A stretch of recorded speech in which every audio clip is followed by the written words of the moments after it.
Hey guys, how's it going?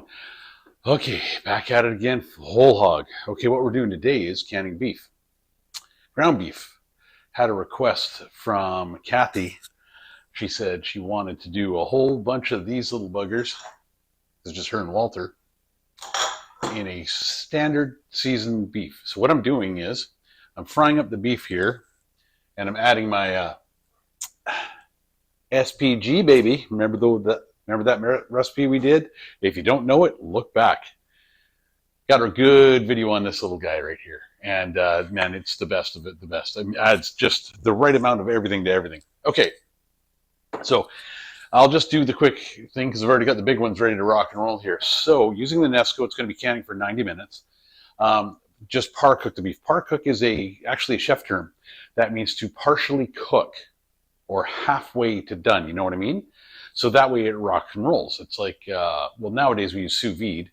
That brings it up to, the proper internal temperature of, say, a medium rare steak of 125. And then you just leave it in sous vide. And when you order it, so you come up to me, hey, Todd, I want that medium rare steak, please, right away. So what I do is I take it out of the sous vide, put it on a smoking hot grill, a little bit of salt, a little bit of pepper, get some beautiful marks and the kiss of the dragon on there, kick it out the door, and you'd be like, yo, this is so fantastic. I can't believe you did this in 7 minutes. Oh, you are the world's greatest, crazy, crazy people, And that's how a lot of places do it this day. But this way, I got home last night with Xander, off the bus run, long day. He comes up, Dad, I would really like some spaghetti tonight.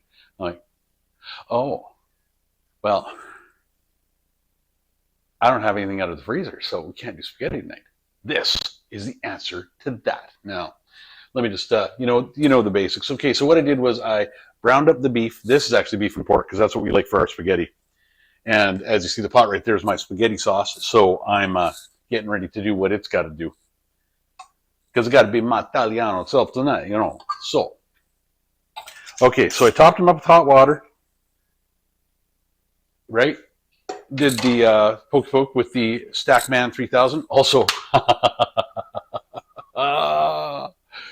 do you recognize this? Probably not because I haven't done a video on it yet.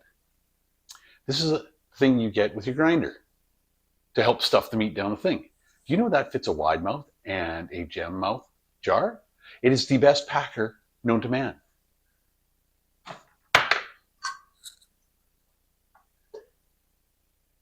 Look at that pack job, right? Like, wow. Okay, so what I did was, when I did a beef, there's a lot of water because they put in water at the store. Because this isn't my home ground beef. This is just store-bought beef.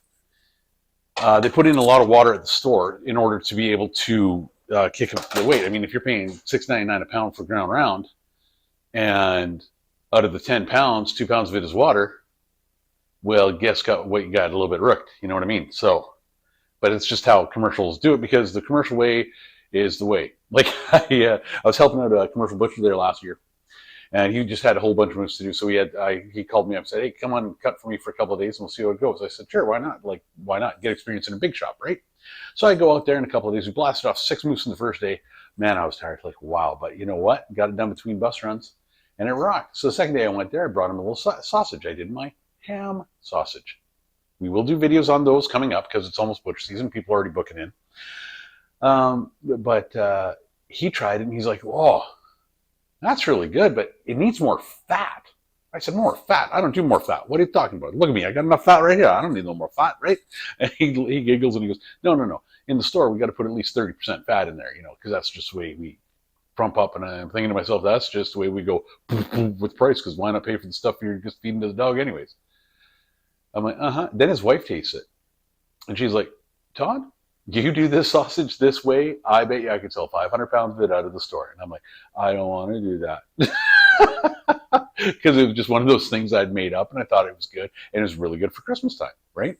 So it did really well. But, okay, so you know what I'm going to do.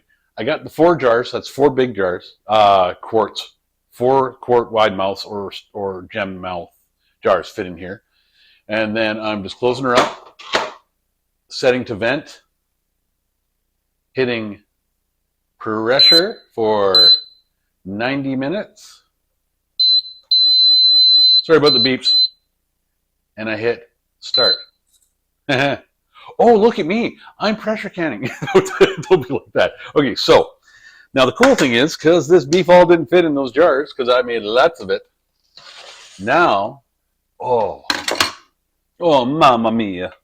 I'll make a good sauce. Tomato sauce. We have our own recipe for spaghetti sauce. It's pretty good. I'm not gonna lie. It's pretty good. And my kid loves it. And if my kid loves it and it's pretty good, I can it. So I only do it every second year, just to the fact that because I'll usually do 100 jars of it kind of idea.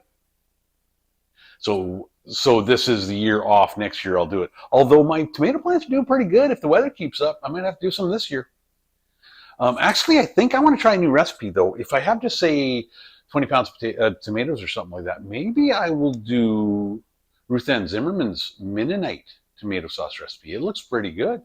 Pretty basic. Well, I don't know. We'll visit that. If you want to see Ruth Ann Zimmerman's, check out her channel. If you want me to do my version of it, make a suggestion. I'll make it happen. And Nana, I know your hand is up already. Just slow it down, girl. Slow it down. I'm kidding. I love the comments. I love the interaction. Guys, don't be shy. Throw it out there. Let me see you. Right? So I got this. It's doing what it's doing. It's got to vent for 10 minutes, so it's going to come up E10 once it hits that. That will be probably a little bit. The water is warm. The jars are warm. The product is warm, right? Remember, thermal destruction of product is when you put ice cold and really hot, expansion, right? It's a beautiful thing. Very scientific, sciencey, yep. Okay, so I just got my tomato sauce here. I added, the tomato sauce is a generic. So, I make it for everything. So when I'm doing my spaghetti, and I'm the chef guy. I'm the guy who wants to grab this and grab that and do this and do that just to make magnifique, right? So sorry about the accents. I haven't had enough coffee today. Oh, there we go. So what I'm going to do is when I cook up the sauce, I add just some extra basil, just some extra oregano. The stuff I grow out in the garden. And that just seems to, I don't know what it is, but it really gets it into the Italian sense. You know what I mean? And then when I'm doing the beef, this is beef pork 50-50 mixture because I like the juiciness of it. So when I do the beef there, what I'm doing is putting my SPG on there, probably about 2 tablespoons on a pound and a half, 2 pound batch. And that way it just gives it a little more body down below. So what I'm doing is I'm layering the flavors one on top of the other so that when you get the final product, you can throw your Parmesan on there, boom. Like a boom. And if you're from Minneapolis or down there, guys, hey, yo, you know what I'm saying? You can do the 3-way. You know what the 3-way is? That's with the onions and the Parmesan and the hot sauce. But we're not down there. We're up here. And yes, I do Parmesan and I do onions and I do hot sauce every now and then when I feel a little freaky. So this is what we got going on. I'll bring you back when I'm doing the little guys just to show you a little more of the process. But I hope you like what you see. Well, this is me saying, hi, guys. Thanks to all the new subscribers. James Brown, thank you, my friend. It's good to have you aboard. All the people going out there, big shout out to everybody. Keep a smile on, people. I'll see you in a bit. Ciao for now. Hey, guys, we're back. Day 2. Okay, as you can see here, I got 4 beefies, 4 of those, and I got 3 of these for beef broth. Look at that. Beautiful, eh? Okay, so today, I'm channeling my inner Mexican man. You know what I talk about? Because today we are going to do more beef for the jars, but we are going Mexican. That's right. Okay, so the spaghetti turned out fantastic yesterday. Not gonna lie, it was really rocking. And I canned up that beef for us for 4 big batches of spaghetti in the winter. And then today I was like, hey, do I want to do that again? I mean, I'll do the beef the same way with the SPG, right?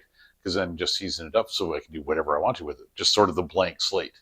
Or let's say the one that's got the primer on it. If you're doing a wall, you know what I mean? So that's right. It's thundering outside. It's ugly outside. I'm supposed to do outside work, but it's ugly. So we're back to the beef. So today on this episode of Ask Todd, we are going to cook more beef and can more beef, and this time we're beefing for Kathy. So stay tuned, guys. I'll bring you back when I got all the beef cooked. Basically what I'm doing is taking the thawed out beef, putting it in a frying pan, and browning it just to about a par cook again, and then adding my SPG, and then putting in a can. I'm going to use my Nesco and da-da-da-da-da-da-da. So give me a minute. I'm going to start throwing and blowing and bigging and blowing, and then I'm gonna bring you back, and we'll see what we're doing when we're canning. Okay.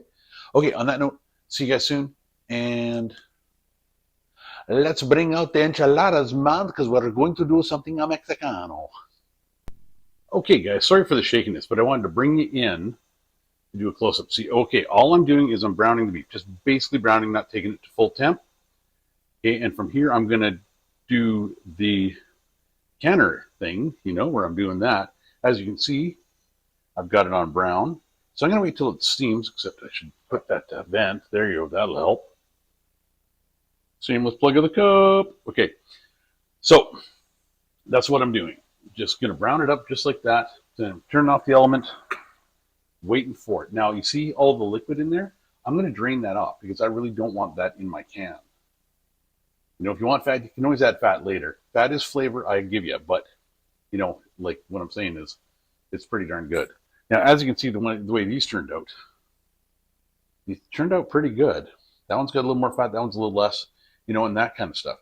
So I'm thinking that that's going to work out just perfectly for what I intend. So let me put you back on the tripod and bring you back for the canning process. All right, so what I did forget to tell you is that now is when I drained it again. So this is very lean beef, right? Because I put all that water in it and stuff when they're packing it at the plant kind of idea. So I'm trying to get the best product for the family as I can. So now, SPG, baby. If you don't know what's in here, look at the video. Okay, so this is 5 pounds of beef, probably 2 tablespoons. The thing about the pressure canner is it kicks up flavors. So not too much. So just put that in, grab a wooden spoon or a spatula or what? There we go. I just grab my trusty dusty. Just give it a stir. And all I'm doing is distributing the seasoning everywhere. And if it doesn't smell right, add more. Right? Now at this point in time, I'm still waiting for my jars to come up to steam. And that's going to be a bit because we're just starting out for the day. So I've got all those seasonings stirred in.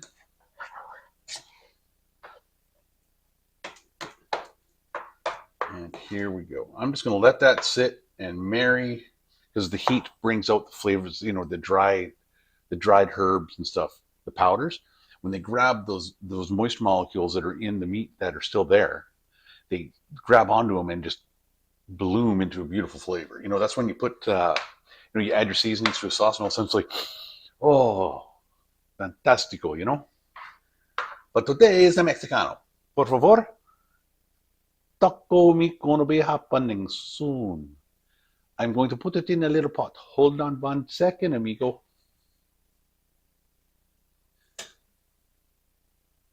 This is going to be my taco meat for the tacos tonight, or taco in a bag, or as I like to do it, taco in a bowl, because we buy really big bags of Doritos. So I'm going to put the meat in here, put it on the heat, and then add some fantastic stuff. But mi amigos, you will have to wait un poquito to find out how I do that. So don't go anywhere. Channel your inner Mexican. I'll bring you back when I'm jarring it up. And man, I found some tricks to stomping. So, see you in a flash. All right, guys. Sorry to take so long. Here we are. We're back. And we're ready to rock and roll.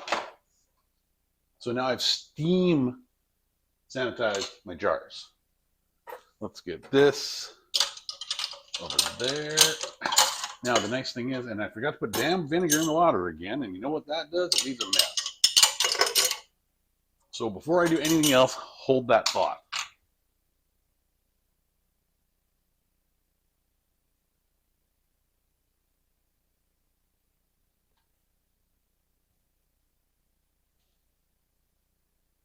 Got to get the vinegar. Oh, sorry about the noise.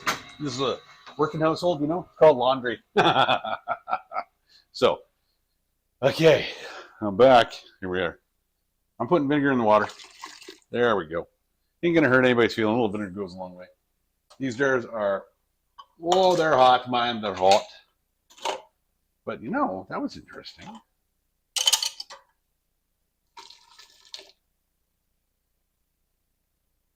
Well, that works pretty good. Let's just hold on. This is too wet. Let's just try this.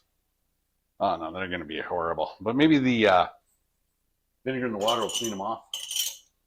Now, the nice thing is these are sanitized. I'm only wiping the outside. I'm not wiping the inside. The inside is staying where it's supposed to be. Okay? And they do get a hot soapy wash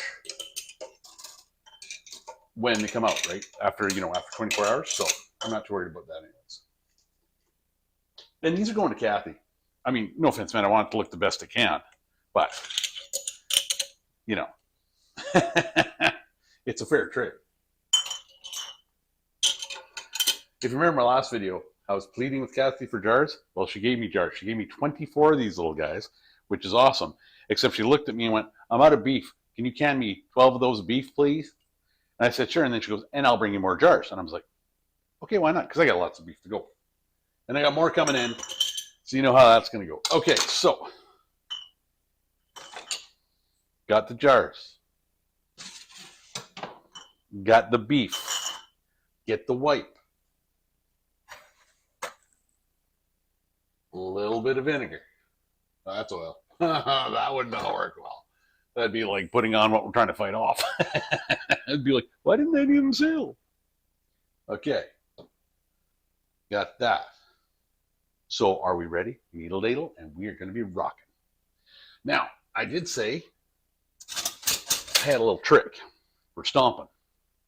We do have the Get Going 3000. Oh, I got to turn on the kettle. Got to put hot water in the hot jars with hot stuff to go in the hot bath, right? Just give me one blick. Okay, do I have the kettle? Oh, yeah, it's ready to go. Okay, kettle's on. We're now rocking and rolling. Yes. Okay, you can tell it's morning. I've just finished. The bus run's finished for the morning, so that's good.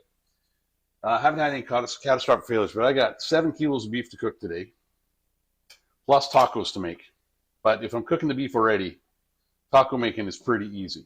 So I was thinking to myself, everybody says do chicken first. If you come to pressure cooking, do chicken first. Everybody back in the day did chicken, right? Well, if you're not a chicken family, even if you are a chicken family, I'm going to say beef is easier than chicken. Okay, so, I mean, seriously, got my beef, thawed it out, put it in the pan, fried it up.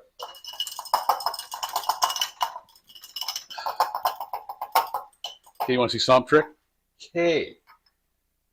Now, remember this. This is the meat grinder thingy, we'll call it. It's got the teeth on it, and you get in there and this one's from Pampered Chef. See the handle? You see this? Yes, it's messy, but you know what? I can wash it before I use it again.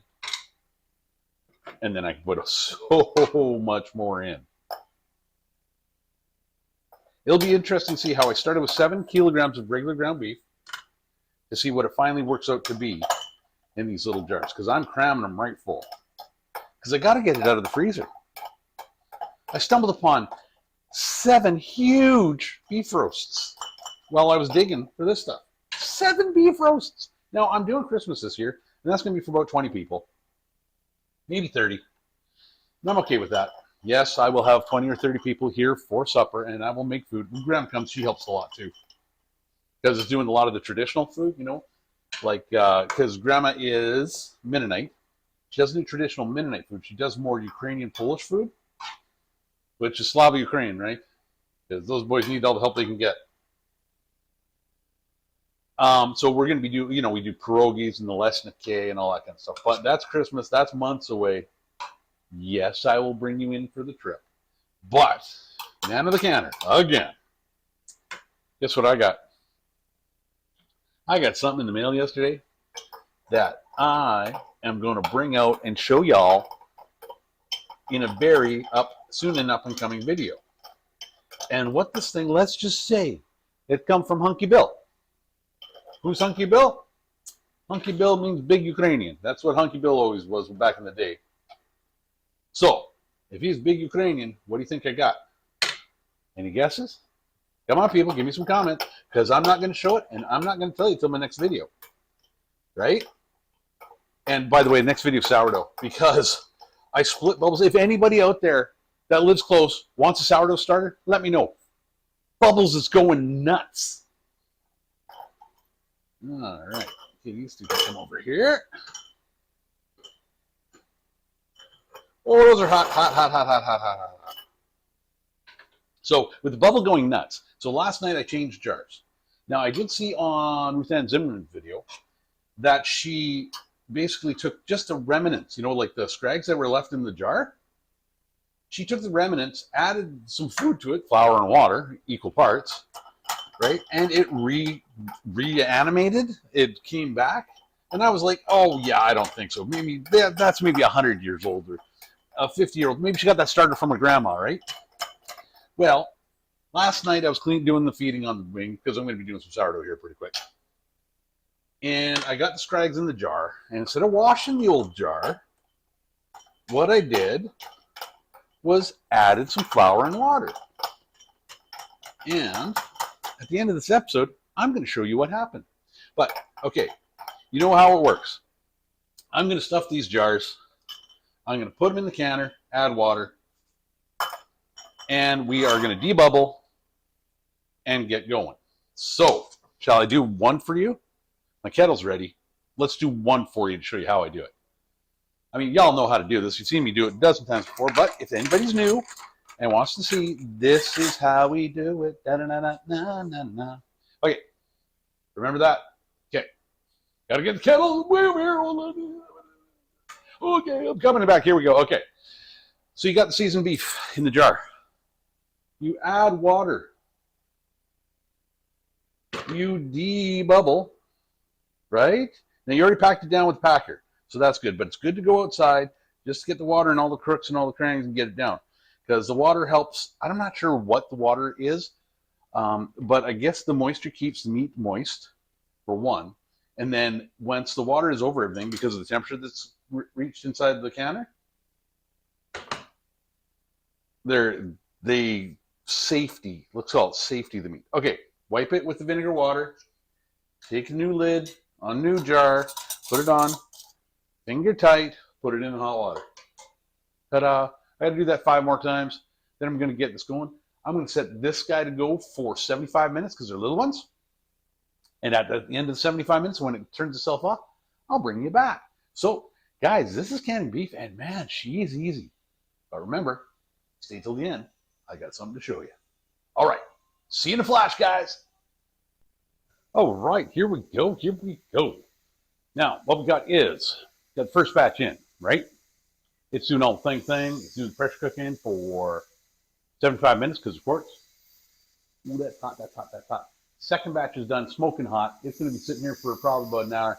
It's all right. Put the lids on it. They're going to do okay, but then they go through the pressure and they'll be killed off anyways. But that way we got that done. What I want to show you is how easy it is to do taco meat. So we've basically done this meat up as a blank canvas, right? So you hear me, we got something frying. Here, listen. Yeah, you hear the sizzle? Okay. This is magic. I'm going to show this to you, and I want you to see if you can see the price on it. All right. That is a JB's Butcher Supply. Remember, some people I told, when you want to stock up on stuff, especially spices and seasonings and things like that, go to a butcher shop. Like not a butcher shop, but a butcher supply company. If you're in Saskatchewan, go to Regina or to Saskatoon to JB's Supply. They are the main supplier of butcher guys like me and the big shops even of their supplies. But they also sell these things. They sell like the Greek spice, the taco seasoning. This was only, let me put my glasses on. I mean, I can't believe the price anyways. You go buy one of those little ones in the store, they're like $9. This one was $4.95 and it was full up to here. Oh, by the way, Mylar bag. Really good storage, anybody? So, all I do is, I got my beef, got about a pound, pound and a half there. 1 tablespoon measure. 1, if you like it mild. 2, if you like it a little more taco hot. And 3, if you live in this household.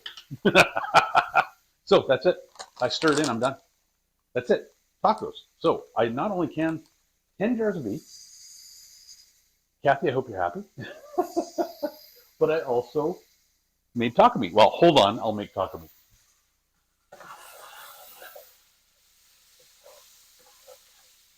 And this is me making taco meat. Now, a little trick. A lot of taco meats, they want you to put in stuff and do this and do that. A little trick I've learned is, you know these dinner ensemble packets? These guys? Well, they come with the salsa in them, right? So what I do is, instead of adding water like they request, childproof, what do you do? Okay. There we go. Okay, what do I got in here? I got some shells. Here we go. Okay, so a little packet of salsa. What I do is I throw it in the meat. It just adds a little zhuzh, right? And it's already there, so you've already paid for it. Most of the time, you get these things for about $4. The thing of taco seasoning that's in it is usually what, $2.50? So I'm thinking it's a good deal. But just throw that in there. Because, I mean, we have our paste and we have our homemade salsa and everything else. So we're pretty good here. And Xander did ask me to make my cheese sauce. Remember my cheese sauce? Go back a few videos. Go back a couple of months. One of my first ones I ever did. It was somebody, I believe it was Gabriel. I think it was Gabriel, or it could have been a couple of the other guys, requested something easy to do at home. And what I did was, here we go, cheese sauce. So go look it up, and I'll be back when this is all done. All right, guys? Thanks a lot for joining in. Thanks a lot for viewing. And we'll do the final when I'm all done. On that note, this is Todd from Ask Todd, signing off, supporting my plug today, JB's. That's right, and here we go. And here is the 10 jars of beef we did today. And of course, some lovely flowers, and of course, the standard backdrop. Let me just schedule in over here, and we're going to crank it up a bit. And then I'm going to come in the picture to show you what I have. So, I've been asked by more than 3 people to make pierogies. Now, my mother-in-law makes a wicked pierogi. So I'm going to cheat. I will use her recipe. I will show you her recipe. And then I'm going to use this. It's a Hunky Bill's pierogi maker. It makes 6 pierogies at a time, has recipes and everything else, but I'll use Grandma's recipe and dough recipe. And we're going to see how it works. But that, again, is a future video. So, canning beef, if you're a beginner, go for it. If you got a Nesco, go for it. It's so easy. And it's a great way to go. I hope you guys have a great day. And I hope you enjoyed the video. Please share it. Talk to some people about it. Spread the word that we can be positive. Try to meet somebody new. Try to get a story on the go or tell a story on the go. And just smile. Keep the bastards guessing. Remember, the easiest way to can is to have somebody else do it. And if you need some sourdough starter, Bubbles over there is going crazy. Okay, so next one's probably going to be sourdough. I'm going to do some sourdough buns, I think. And, I got to do sourdough pancakes too, I think. Yeah, don't I? So we'll do some sourdough something. And on that note, you guys have a great day. From Saskatchewan, keep a smile on your face. Saskatchewan pride goes a long way. So does Canadian pride. Keep your eyes open. Keep your head on a swivel. And keep smiling the whole way. Have a great day, guys. See you next time.